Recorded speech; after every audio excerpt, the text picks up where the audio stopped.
Hey guys, Rob Mods here. In this vid, it's going to be a little bit different.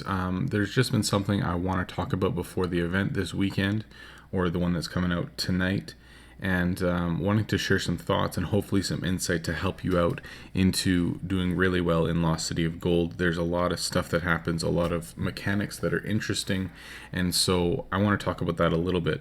Obviously, the event isn't on yet. It doesn't happen until Friday at 6 p.m. for me. It might be a different time for you. And so I can't go into the mechanics of it and show you. In the future, I'm definitely going to do a guide and show you me going through all the quests and the bosses and stuff. But I can't do that now, but I wanted to do this really quick before the event starts so that you have a better idea of how to do Lost City of Gold well. So let's just talk about the super basic mechanics for now, and then I'll show you some different items that a lot of people use and how to do bosses well and what characters to use and all that kind of stuff. So hopefully this helps you out. So if you've never done Lost City before or you're not super familiar with it, basically what it is an event that happens for 48 hours. It's Friday to Sunday. It'll be up in the top left where it says Loot Frenzy there. It'll be there. And as well, when you go into quests, you'll be able to see the quests there as well. It'll say Lost City of Gold, and it'll have gold bars or gold chest on there instead. And so within that, basically, you're doing entirely different areas than what you have here.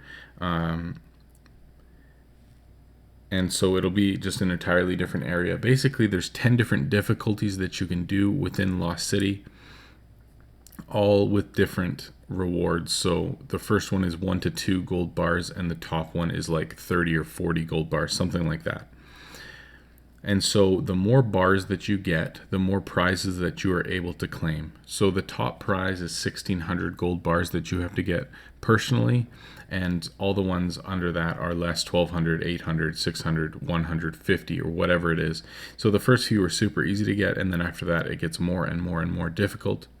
So the prizes that you're able to claim are based on your personal progress, but the prizes that are unlocked are based on your guild progress. So you can't actually claim that 1,600 bar prize, the final prize, until your guild has about 30,000 total, or whatever the number is. I don't remember exactly. So if your guild isn't at that number, then you won't be able to claim that. And so keep that in mind as well. Let's talk about boss mechanics really quick.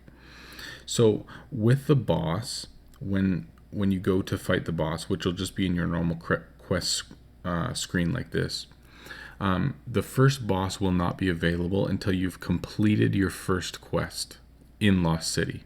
So when you finish your first one, the first boss will come up. It'll be really easy. It'll be the level 1 boss. You can go fight him, and then not until that boss is dead do the next quests count towards boss number 2. So boss number 2 won't be unlocked until you finish 3 quests in Lost City after you've completed the first boss. Does that make sense? So the first boss you can't fight him until you've finished one, and the next boss will be more quests. And then once you go to fight the third boss, you're going to need more quests in between the second boss and the third boss. And so here's what I would recommend and what a lot of people do. So when you go into your inventory and into your special items here, these phoenix feathers in the middle here, I've got 52 of them, as you can see. They heal all your characters. So a lot of people will save their feathers specifically for Lost City and use them. Normally what I do is try to use 1 feather per boss that I'm going to kill, because if I can do, let's say, the 5 quests that are necessary to unlock the next boss level, I can send out 6 parties all at the same time. So as you can see, there's 6 champions right here. So I'll send out all of those with a party of heroes. And so 1 of them will be doing the boss, and 5 of them will be doing other individual quests. Now, make sure that you always click the boss quest first, because the rest of the quests won't count towards unlocking the next boss until you do that. So normally what I do is I use Yami. Why? Because, there we go. So you have a 50% faster quest time. So you can even send her out with less heroes with her, and she'll always finish. Well, generally finish the quest faster, like finish killing the boss even before your other ones are done. So it just makes it easier because then you're not accidentally finishing other quests first. So generally, what I say is use Yami first to fight the boss, and then send out 5 subsequent parties if you have the characters available to finish 5 other quests. So you click the boss first, then you complete your 5 others, and immediately the next boss, boss 4, boss 5, boss 6, is available for you to fight. And so that way you can kill one boss for every single feather that you use. And in my opinion, that's the most effective way for you to do Lost City. I hope all that makes sense. I know it sucks that I can't show you the mechanics physically, but in the future I'll definitely do a guide and show you how that works. Next thing you need to know is, let's say you're able to do a level 5 or a level 5 difficulty quest, and you're fighting the level 5 difficulty boss. The level 5 difficulty boss will give you a lot more gold bars than just a normal quest. And so when you get up to the point that the bosses are starting to get difficult and you're getting a lot more bars than you normally do, then I would recommend switching to Sia. The reason being 100% more components found in quests. So if you're killing one of, let's say, the level 8 boss, and rather than it giving you 20 or 30 or 40 bars, with her it's able to give you 100 or 200. That's going to be much more efficient because you can only fight each boss one time. And so no matter what, for me, when I'm killing the 7th, 8th, 9th, and 10th boss, I will always use Sia because I'm going to get a substantial amount more gold bars than I would otherwise. So it makes sense to do that. So I would say, in my opinion, use Yami first for the first few bosses that you can do, just to make it a little bit easier on you, and then use Sia for the following to get the maximum amount of gold bars that you can possibly get. I hope that makes sense. So when you are able to look in the event like this, and you're going to be able to click on this at any time and see all of the rewards and scroll through them. If you haven't seen one of my first videos ever that I did was completing Lost City of Gold, opening chests, that sort of thing. If you haven't seen it, go check it out. It's probably my 3rd video I ever made. Audio is probably terrible on it, but whatever, check it out.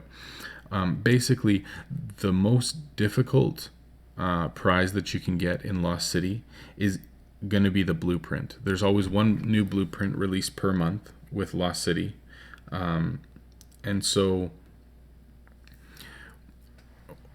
you want to try to get the blueprint, obviously.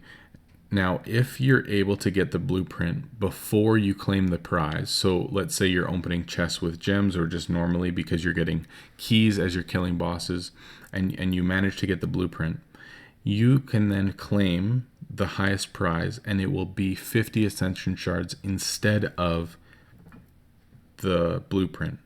So that's why in that video I opened 6,000 gems worth of chests, was because I really wanted to find that blueprint so that I could get the 50 shards.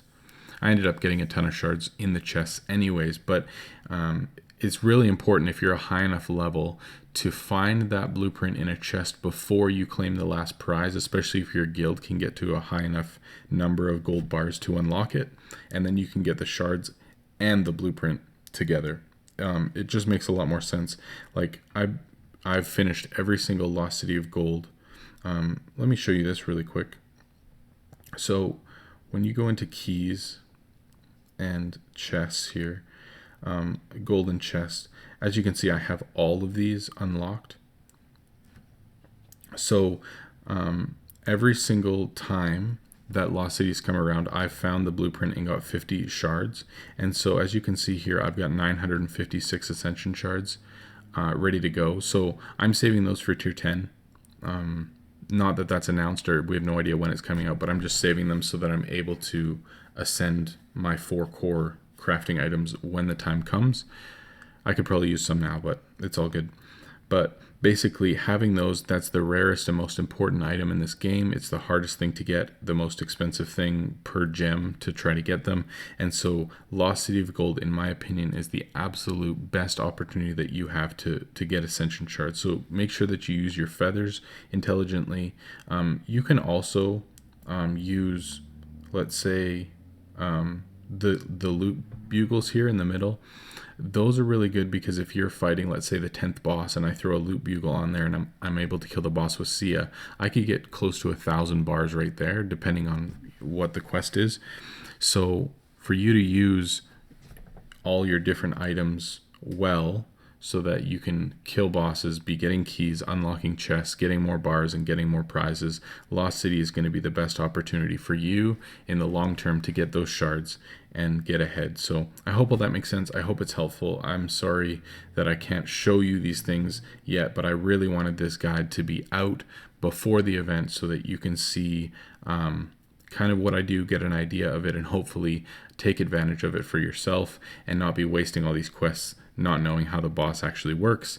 So anyway, if you guys have questions or anything, feel free to reach out, ask questions. Love to help out where I can, and I will talk to you guys soon. Have a great weekend. Enjoy the event, and yeah, I'll talk to you guys soon.